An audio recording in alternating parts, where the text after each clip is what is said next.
Hidden deep within the Emerald Hills of Ireland lies a castle with a sinister reputation, one that has earned it the title of the most haunted castle in Ireland. But what makes Leap Castle so terrifying? It all begins with the legend of the Bloody Chapel, a place where unspeakable horrors unfolded, leaving a stain on the castle's very soul. For centuries, Leap Castle has been home to ghostly apparitions, vengeful spirits, and unexplained phenomena that defies rational explanation.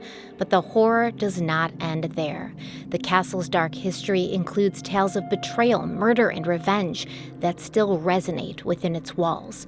This is not a journey for the faint of heart, for in the depths of Leap Castle, the line between the living and the dead blurs, and the past returns to haunt the present. Today, we embark on a journey into the heart of terror and intrigue as we explore the chilling history and tales of Leap Castle.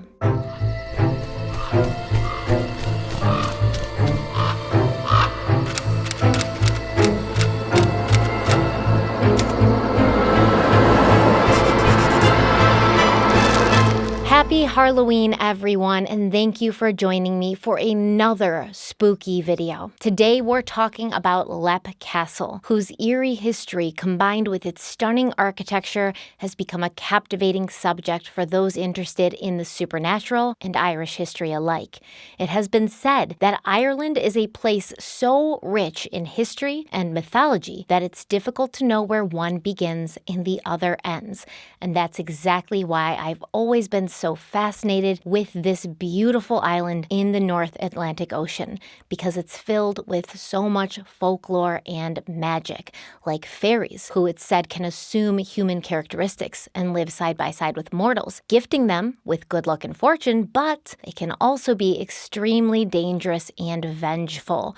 From shooting poison darts to making away with one's child in the middle of the night, leaving behind a fairy child or changeling in its place. To this day, many in Ireland believe in the existence of fairies to the point where across the country, fairy forts lay untouched by human hands. And these fairy forts are often seen as circles of stones, trees, or mounds of earth. And fairy forts were considered sacred, the abode of the fairies, which should not be disturbed at any cost. And that is why even today, thousands of these still dot the Irish landscape, and preservation laws have protected them for hundreds of years. Archaeologist Matthew Stout said, quote, "A lot of people might not believe in fairies today, but they would still be reluctant to cut a thorn bush from a ring fort," end quote. Ireland also has the tale of the banshee, whose eerie wail is said to predict the approach of death. The cry of a banshee is said to sound like a human's voice, and this voice will be heard near the home of a person for whom death is very near. If the wailing is heard 3 nights in a row,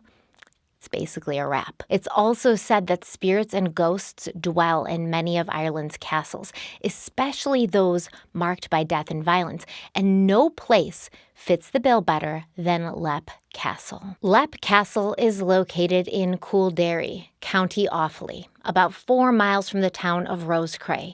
It has earned its dark reputation for being one of the most haunted castles in the world, and it is certainly considered the most haunted castle in Ireland. There are many terrifying stories about this hulking castle told by locals and visitors alike. Some say that human hair and human blood were mixed into the mortar that holds this structure together. Some also say that late at night, even when it was abandoned for over 70 years, from across the field, locals would report seeing the top floor of the castle light up very momentarily, as if many candles at once were suddenly illuminated and then extinguished. But these are the more mild of the claims surrounding Leap Castle.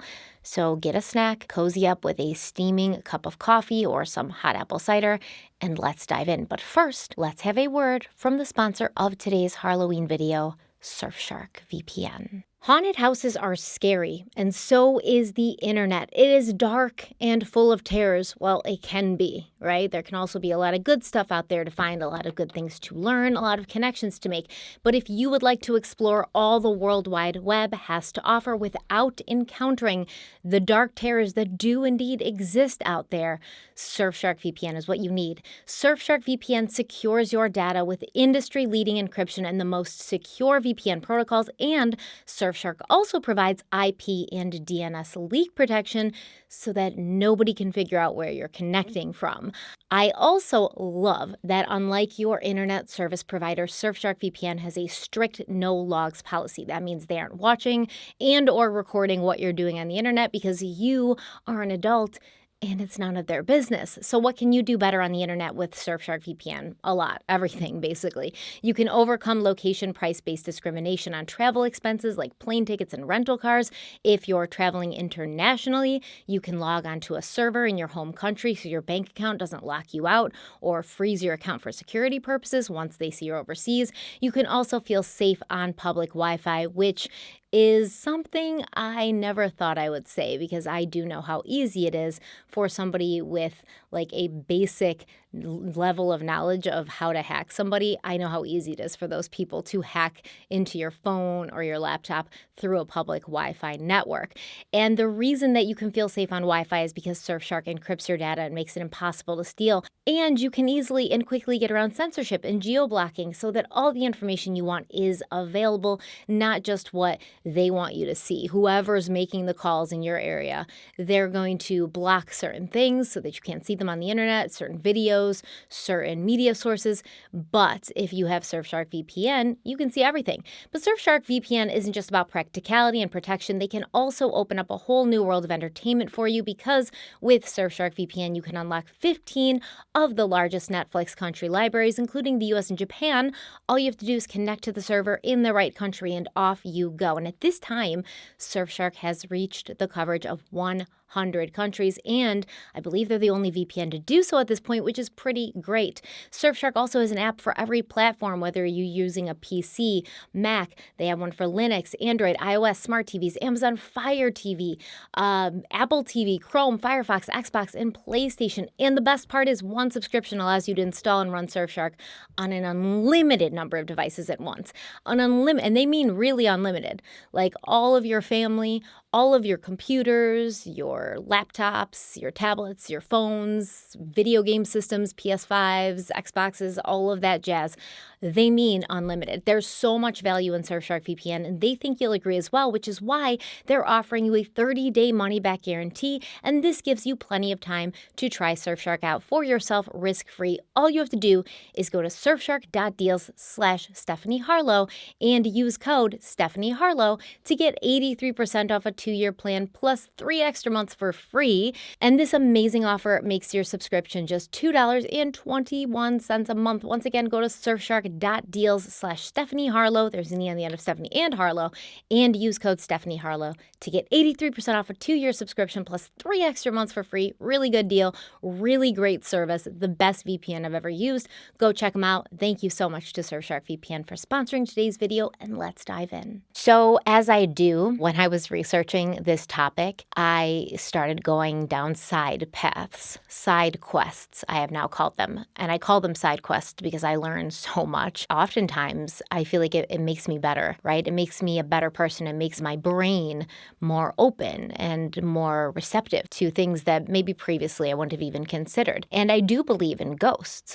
I've been in haunted places. A few Halloweens ago, I did a video or two, I believe, on Hinsdale House, which is local to upstate New York. And I went there expecting to, have it just be fun and everything. And literally, as soon as I walked in, the air felt different. Everything felt heavier. There was a presence there that I sensed.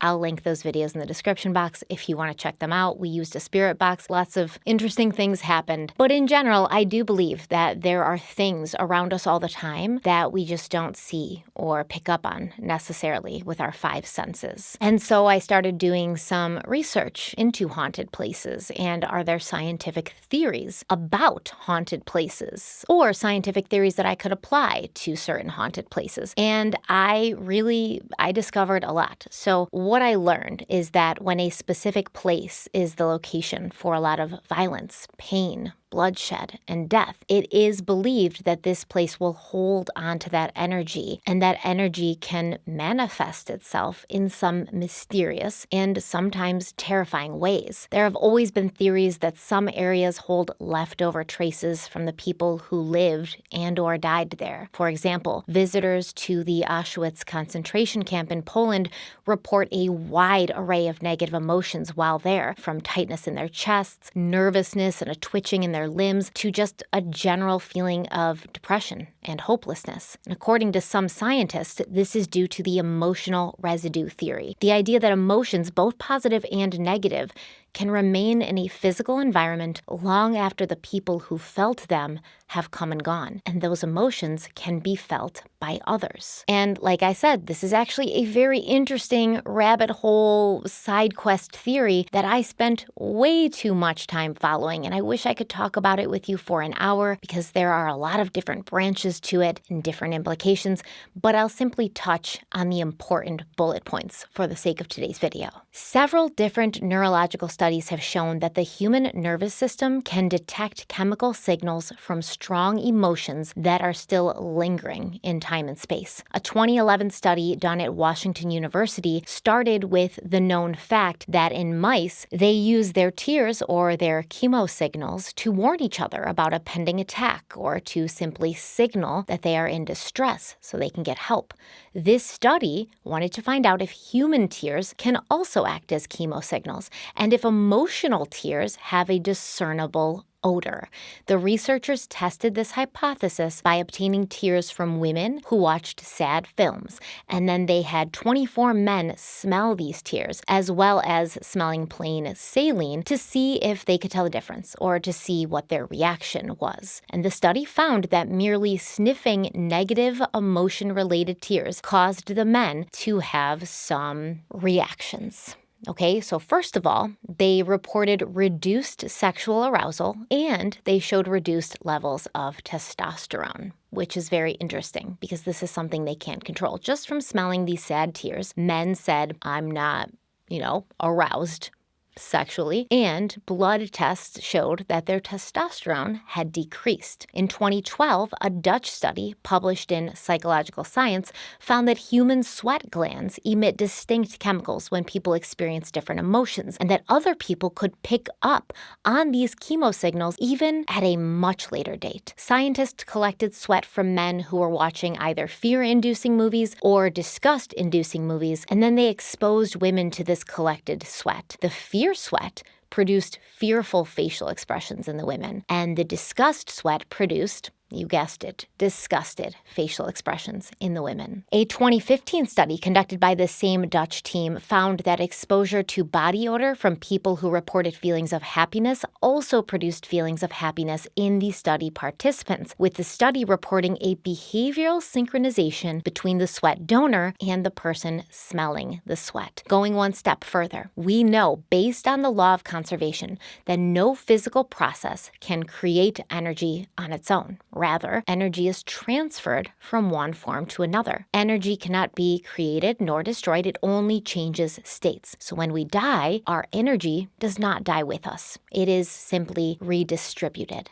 And this is all so very interesting, especially for somebody like me who is afraid of death, has always been afraid of death. And I know I'm not alone in this. And it doesn't matter how many times you tell me, don't be afraid of death. It's coming for all of us. It's just the life cycle. It keeps me up at night sometimes. So to cap this off, I want to read to you a great quote from physicist Aaron Freeman. He says, quote, "You want a physicist to speak at your funeral. You want the physicist to talk to your grieving family about the conservation of energy so they will understand that your energy has not died. You want the physicist to remind your sobbing mother about the first law of thermodynamics, that no energy gets created in the universe and none is destroyed. You want your mother to know that all your energy, every vibration, every BTU of heat, every wave of every particle that was her beloved child remains with her in this world. You want the physicist to tell your weeping father that amid energies of the cosmos, you gave as good as you got. And at one point, you'd hope that the physicist would step down from the pulpit and walk to your broken-hearted spouse there in the pew and tell him that all the photons that ever bounced off your face, all the particles whose paths were interrupted by your smile, by the touch of your hair, hundreds of trillions of particles have raced off like children, their ways forever changed by you. And as your widow rocks in the arms of a loving family, may the physicist let her know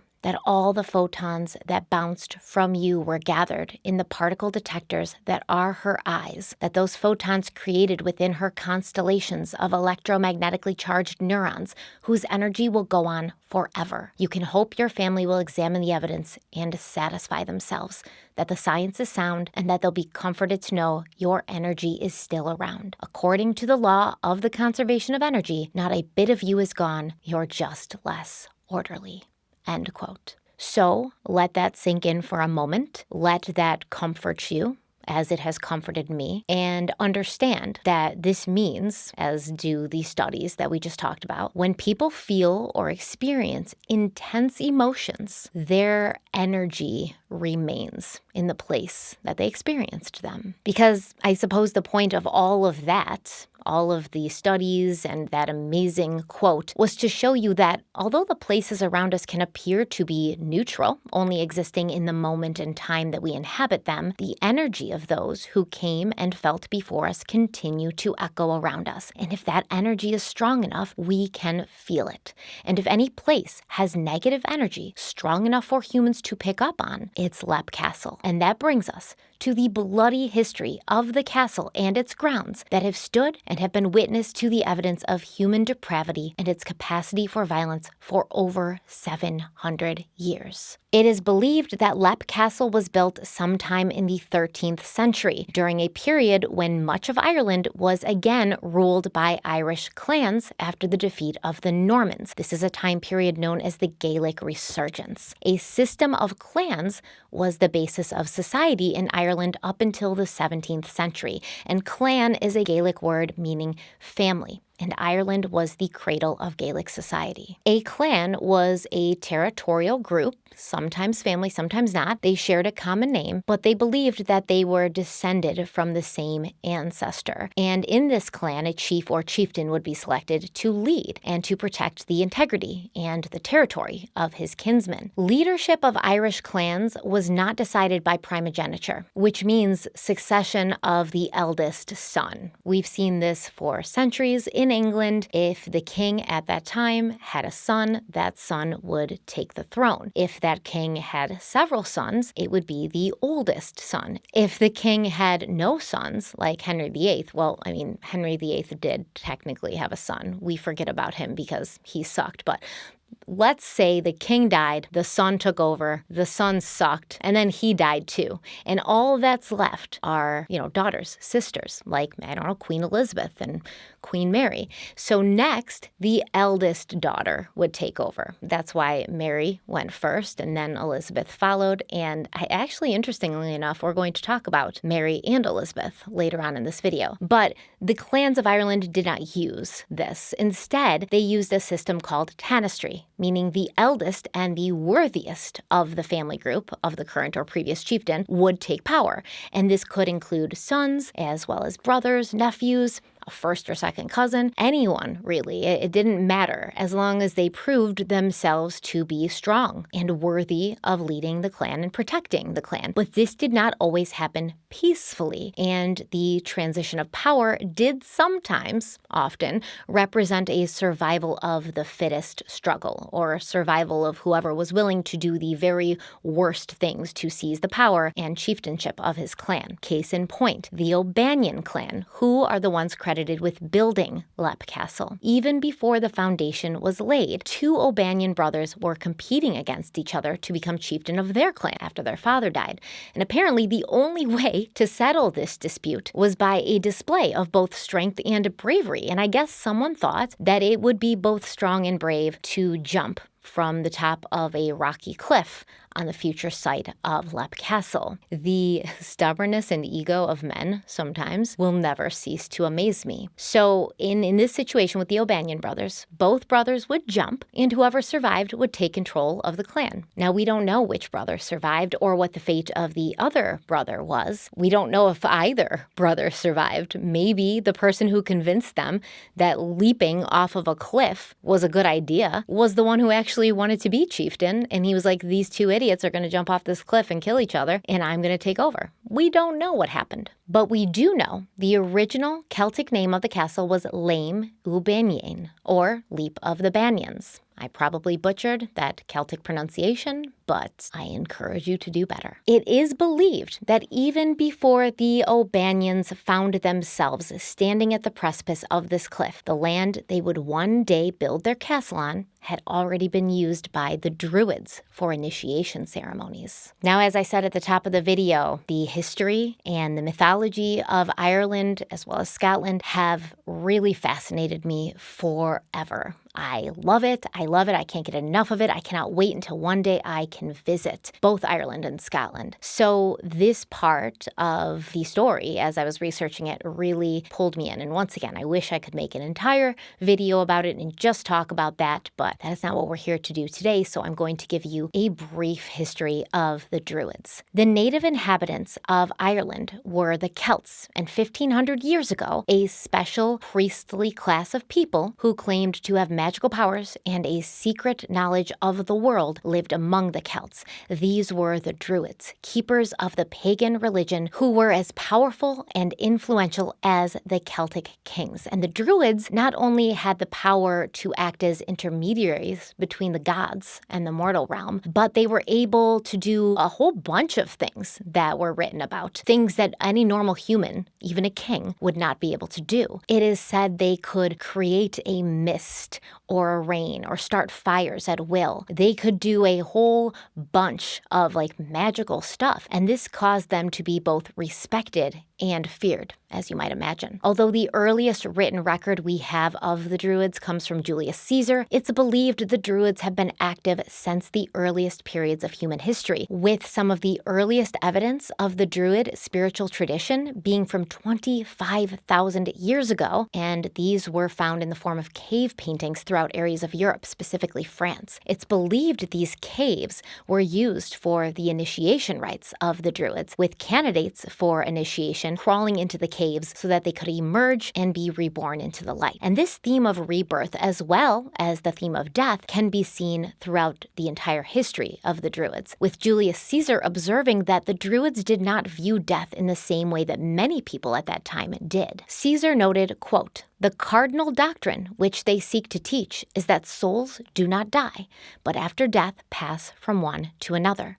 The fear of death is cast aside." End quote. The writings of Julius Caesar and other Romans would also focus on the Druids' practice of ritual human sacrifice. And we could say this was just the Romans being the Romans, trying to make everyone else look bad and inferior. But there is plenty of physical evidence to support the long history of bloody sacrifice in Druid culture. Because remember, they didn't think anyone really died, right? So when you don't understand or you don't feel that death is permanent, maybe, a sacrifice that will help those left behind. If you think that that person's going to be reborn or reincarnated, it's not such a big deal. The Romans reported that victims of these Druid sacrifices would be tied to wicker effigies and burned alive. And there is evidence of what has been called the triple death, during which a victim would be stoned, drowned, and impaled on a spear at the same time. In 1984, the 2,000-year-old mummified body of a ritual sacrifice victim, known only as the Lindau Man, was discovered in a peat bog in Cheshire, England. It's believed that this man was in his mid-20s at the time of his death, and he may have been of higher status. He was found completely nude besides a fur armband, and some speculate he may have even been a druid himself, who I guess just drew the short straw that day. Elevated levels of copper found on his skin suggested that before his death, he'd been painted with a copper-based pigment, which was something that ritual sacrifice victims often experienced. Also, mistletoe pollen grains were found in his stomach, and mistletoe was a sacred plant for the Druids. They would cut it from trees with golden sickles. Lindau Man's head had been violently smashed in, and his neck had been both strangled and slashed. And according to Miranda Aldhouse Green, a Druid expert and archaeologist at Cardiff University, the Druids had a great respect and reverence for the natural world, and they liked to slit their victims' throats in the most effective way that would have the most blood flowing back into the earth. Miranda said, quote, "You've got a rope tightened around his neck, and at that moment, when the neck was constricted,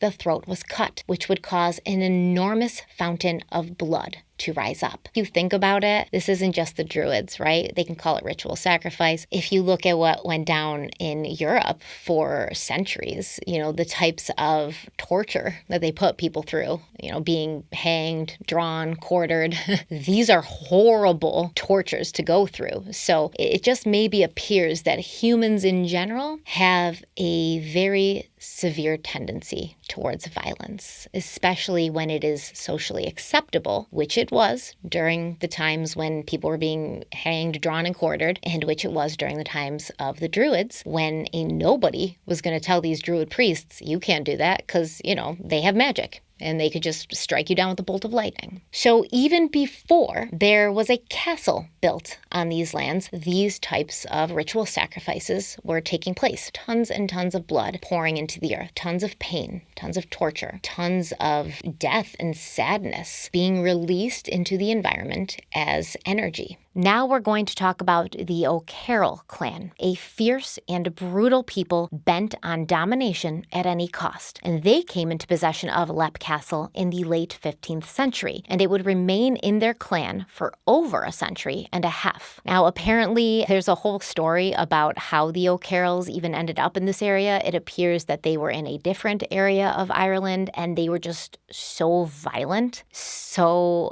ruthless. They were chased out of their area. So they ended up in County Offaly, and they came upon Leap Castle and the O'Banions, and they were like, "We're your new overlords, and this is our castle now." And they had a reputation that followed them or preceded them or both. The O'Banions were like, "Oh, have at it, man.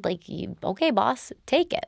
Originally from Ely, a medieval kingdom in the southern part of the modern county of Offaly and parts of North Tipperary, the warlike O'Carrolls had earned themselves the title of the O'Carrolls of the Reddened Spear, because no matter which other neighboring clans attempted to claim any of the O'Carrolls' land for their own, they were very rarely successful. And if the O'Carrolls wanted some of your land for their own, which they often did, they were always successful. The real trouble came when England, who at that time was trying to take large swaths of Ireland for their own, began to encroach on O'Carroll territory, and that is when the stronghold of Leap Castle became a strategic place for the clan to guard the pass through the Slieve Bloom Mountains. For a long time, the O'Carrolls were targets of not only the English crown, but other Irish clans, including the Butlers, who had been their mortal enemies for hundreds of years. Now, the legends will tell you that the bloodshed at Leap Castle began with two O'Carroll brothers in the mid-16th century, but don't get it twisted. There was plenty of blood spilled inside and outside that castle far before then, whether from outside forces or from within, because the O'Carrolls handled leadership disputes the same way they had for centuries,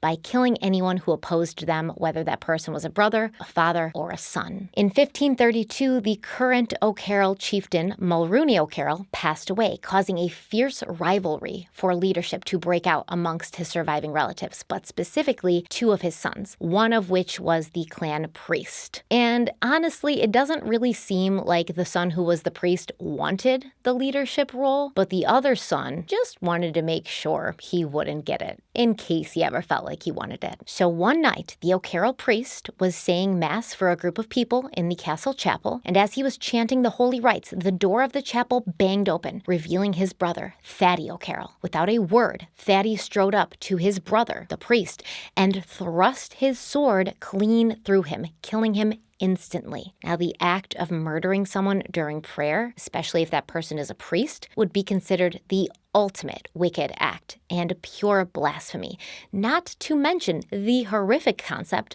of one brother killing another to seize power that it seems the priest brother was never interested in to begin with. Like I said, Thaddy was just worried that his brother's mere existence would always pose a threat to his leadership. Because of this evil act, the location it was committed in would then and forever be known as the Bloody Chapel, and the dead priest is said to still haunt the chapel, attempting to finish saying his mass, but unable to get the words out, forever tortured, and he is known as one of the earliest ghosts to inhabit Leap Castle. Reportedly, off the Bloody Chapel is something called an oubliette, and this is a word that means a little place of forgetting, because it's basically a hidden dungeon located in a place where no light can reach those being held there. Now, this, to me, is one of the scariest, most terrifying parts of Leap castles, and many castles built during the Middle Ages have an oubliette of their own, and they're usually narrow pits dug into the ground, not in a basement or some unseen place deep beneath the castle, but built into the walls or floors in many of the most well-populated areas of the castle. And that's why this oubliette was allegedly built off the Bloody Chapel, because the Bloody Chapel became a place where the O'Carrolls would hold feasts and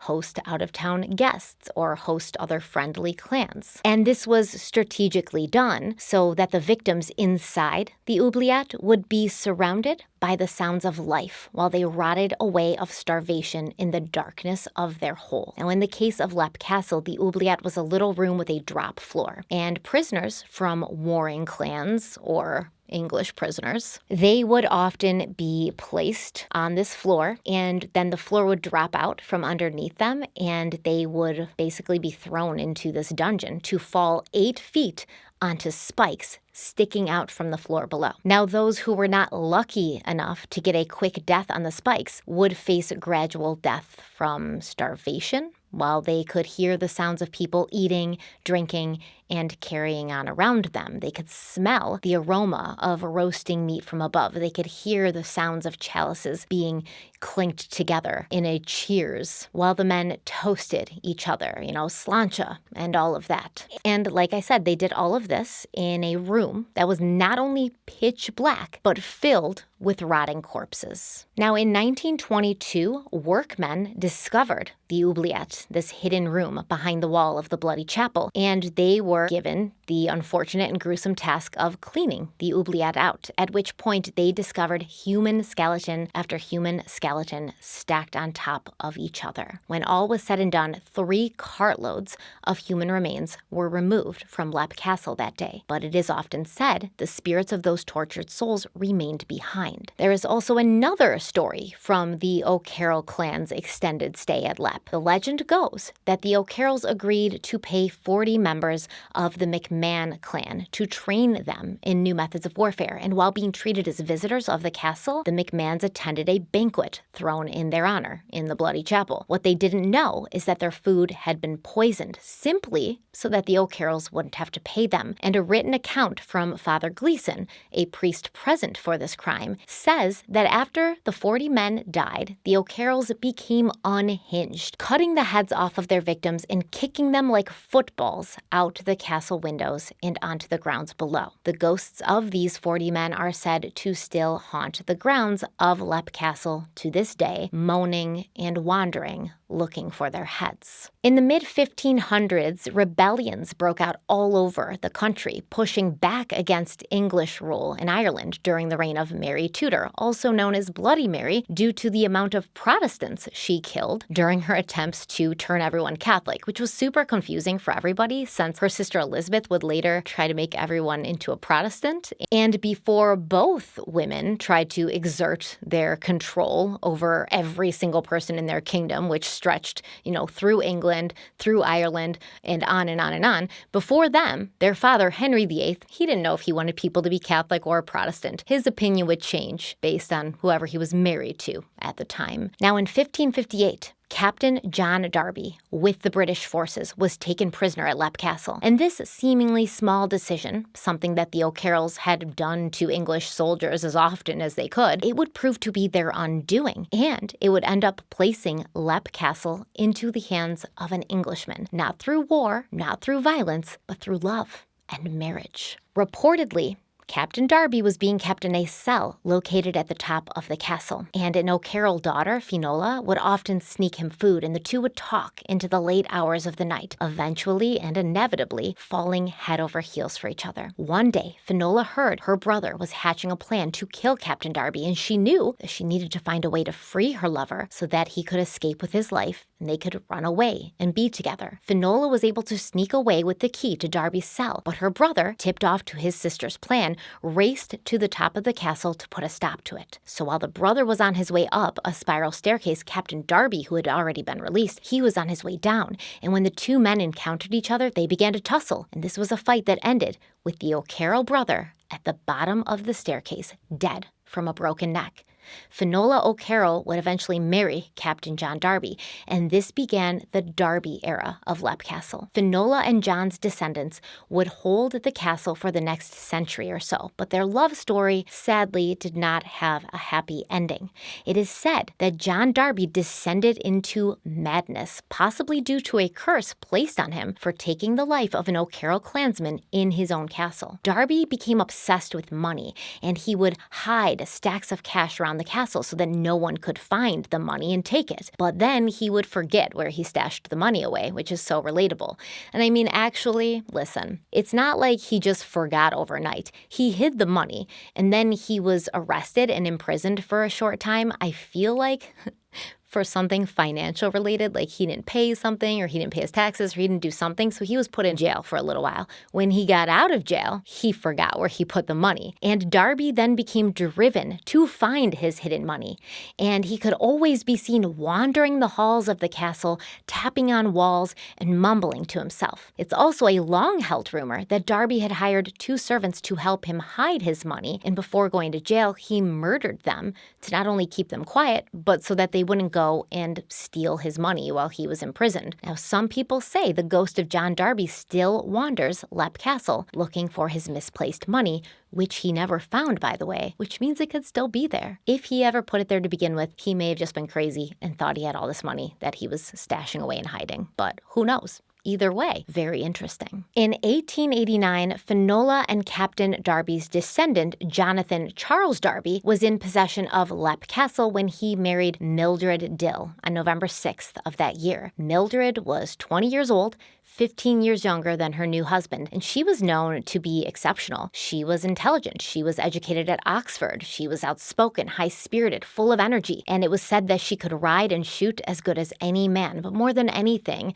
Mildred wanted to be a writer, something she spent a lot of time practicing during her marriage since her husband, Jonathan Darby, was known to be away often, and when he was home, it was reported that he was miserable, always yelling at his wife and their 4 children. Mildred would actually go on to publish several short stories under the pen name Andrew Mary, because, she was a woman and women couldn't write back in the day. And her writings reflected Mildred's interests in all things supernatural and spooky. And she actually wrote a lot of other things. I don't want to just, take credit away from her and say all she wrote was like supernatural and spooky stuff. That stuff came later. She wrote an amazing short story about the Irish potato famine and how it affected people so horribly and how nobody was helping and things like that. And, for somebody who had privilege, for somebody who had money and didn't have to worry about going hungry, it was a huge level of self-awareness and and empathy that, is very respectable. So I don't want to just say she wrote ghost stories. However, she did eventually come to be incredibly interested in ghosts, the supernatural, seances, stuff like that. And she often wrote about Leap Castle and all the things she witnessed there. Now, in her story, she called it Kilman Castle because she didn't want people to know that it was her writing. And her husband, Jonathan Darby, he obviously figured it out soon enough, and he was real pissed, because not only did she make the castle sound like this house of horrors, basically, which, I'm not saying that it wasn't, right? She says she witnessed these things, and honestly, I believe her. But she did not paint Jonathan Darby in the best light. So she called Leap Castle in her stories Kilman Castle, and she spoke of its many ghosts and terrifying entities. But like I said, there's no doubt that Mildred was talking about her home. Specifically, Mildred wrote about the elemental. This is a phantasm from beyond that's believed to have been activated by a psychic disturbance in 1920 after the workmen opened the oubliettes and removed the bones of those who had died there. Now, in her story, Mildred does not write about herself. She writes about herself, but in a way where you wouldn't know it was her. So the protagonist in her story is a man named Captain Gordon, who was staying at Kilman Castle when late one night he was awoken with a start to find someone's icy hand placed in his. Gordon obviously kind of jolted up, and then he heard a loud bump, like a body was falling to the floor, followed by the sound of a deep groan. So he's thinking somebody got in bed with me, like a creep. And when I woke up and, sort of like started and made a movement, this person fell onto the floor. So taking a candle, he peered under his bed. And as he was doing that, Gordon placed his hand on the floor to support himself. And he placed his hand into something wet and sticky that was on the floor. Now, the next day, Captain Gordon would tell his host, Betty, what had happened to him. He said, quote, "I held it close to the light and saw my fingertips and the ball of my hand were reddened as if with blood. And turning back the rug, I discovered a dark stain extending perhaps for 2 feet one way and 3 or 4 the other." End quote. The next day, the blood stain was still on the floor, but it had dried. Now, Betty gravely informed Captain Gordon that she was not surprised to hear this at all. She said odd things like that had become commonplace at Kilman Castle, and she shared her own experience with something called the elemental, but she referred to the elemental simply as it. She said she'd been changing for bed one night when suddenly she felt 2 hands placed on her shoulders. She said, quote, "I turned around sharply and saw a gray thing standing a couple feet from me, with its bent arms raised, as if it were cursing me. I cannot describe in words how utterly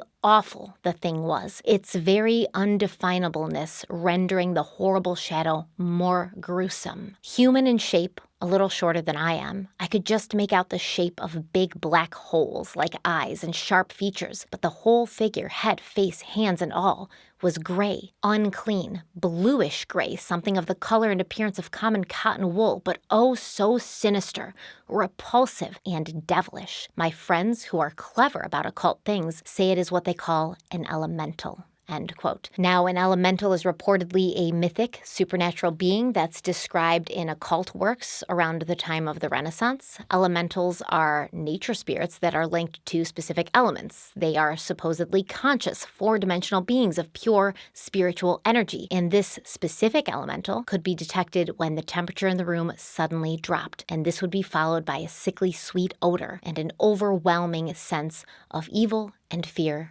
and dread. Now, Betty is explaining something that Mildred claims happened to her directly. Mildred describes running into the elemental again, saying, quote, "The thing was about the size of a sheep, thin, gaunt, and shadowy in parts. Its face was human, or to be more accurate, inhuman in its vileness, with large holes of blackness for eyes, loose, slobbery lips, and a thick saliva-dripping jaw sloping back suddenly into its neck. Nose? It had none, only spreading cancerous cavities, the whole face being one uniform tint of gray."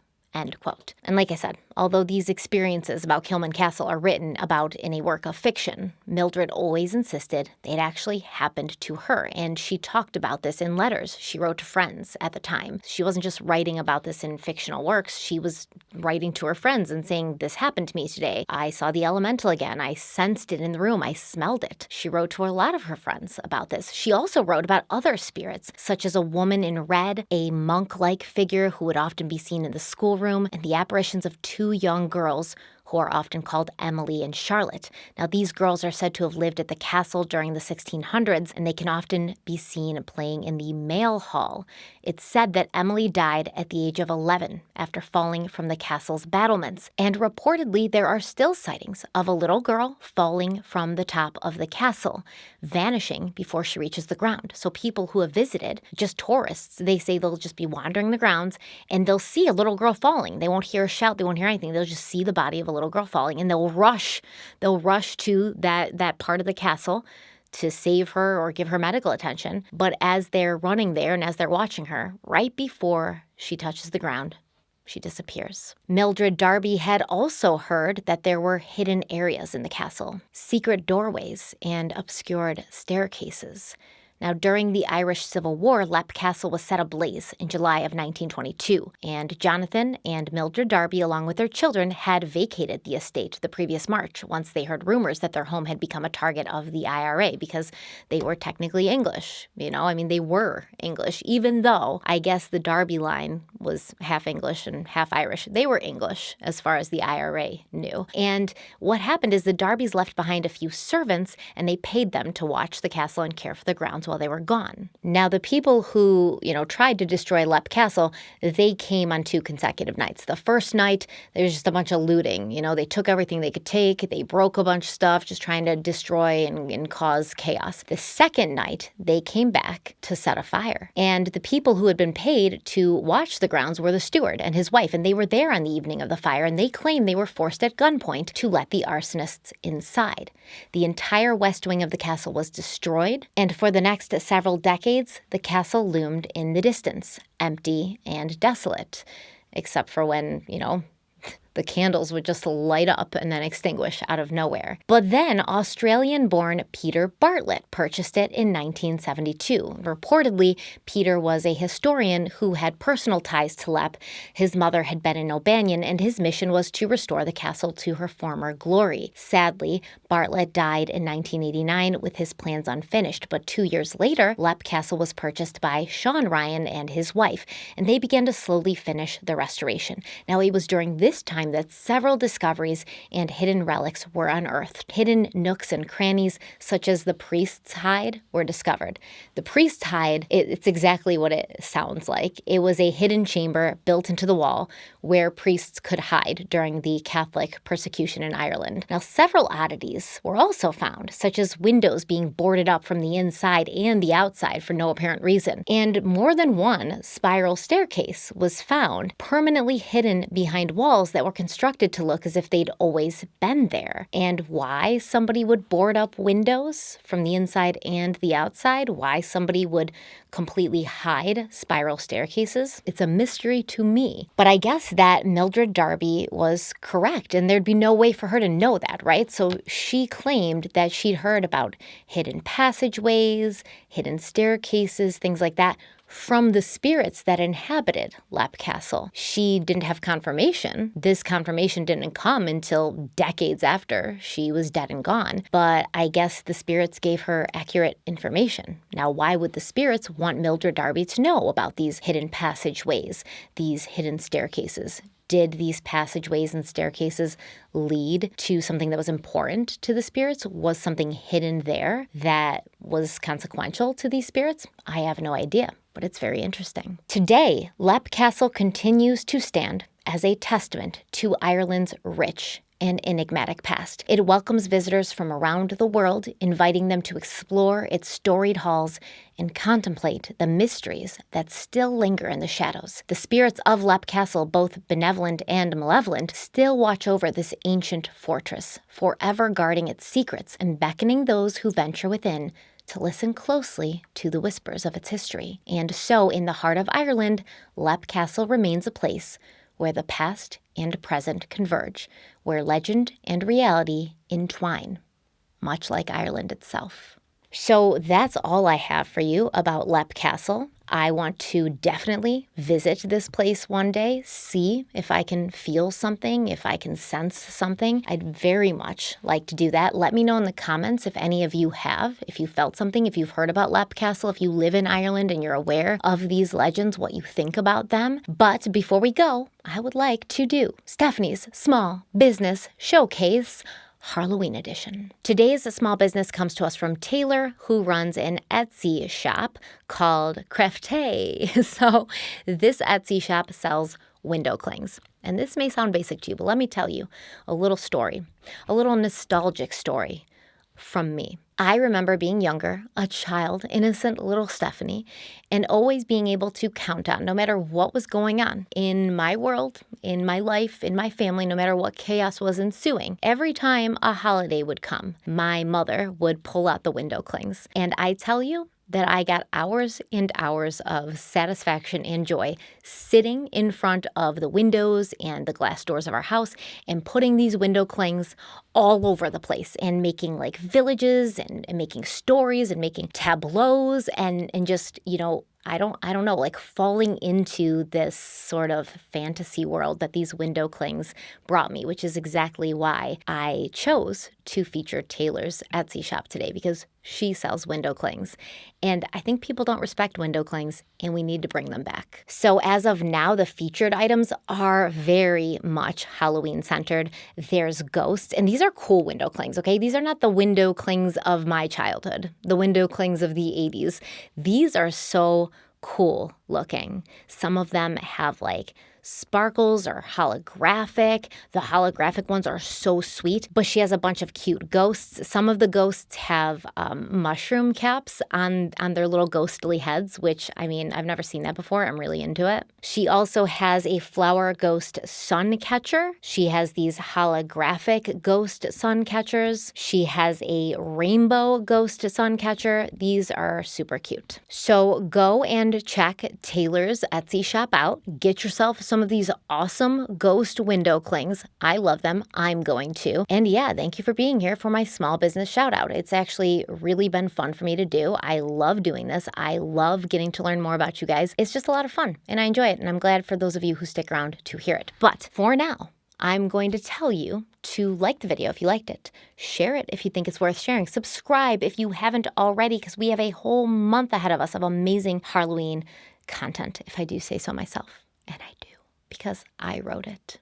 And I'm very proud of it. I didn't mean to sound cocky there. I was like, I wrote it, so it's got to be good. I'm very proud of it. I put a lot of effort, a lot of time, a lot of thought into these videos that we're going to see this month. So yes, I think it's great. Leave me a comment. Let me know what you think about Leap Castle. Like I said, let me know if you've been there or if you've heard of it. Let me know if you live in Ireland and, you want me to come and stay with you for a couple of weeks or a couple of months so you can bring me around and show me all the fairy forts. I would love that. Let me know anything you want to tell me in the comment section. I'll be in there talking with you guys as always. And until next time, stay kind, stay beautiful, and stay spooky. And I'll see you very, very soon.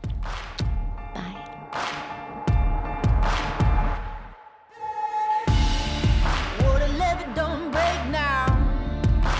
Battle's going straight down, and that river runs deep, the mountains get steep, and the voices getting too loud. All these feelings I've buried, it's looking like a cemetery. They're coming back from the grave, calling out my name, better say a Hail Mary. Well, you don't know how deep it goes until it's getting you slowly.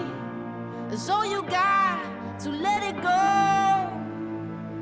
I got blood.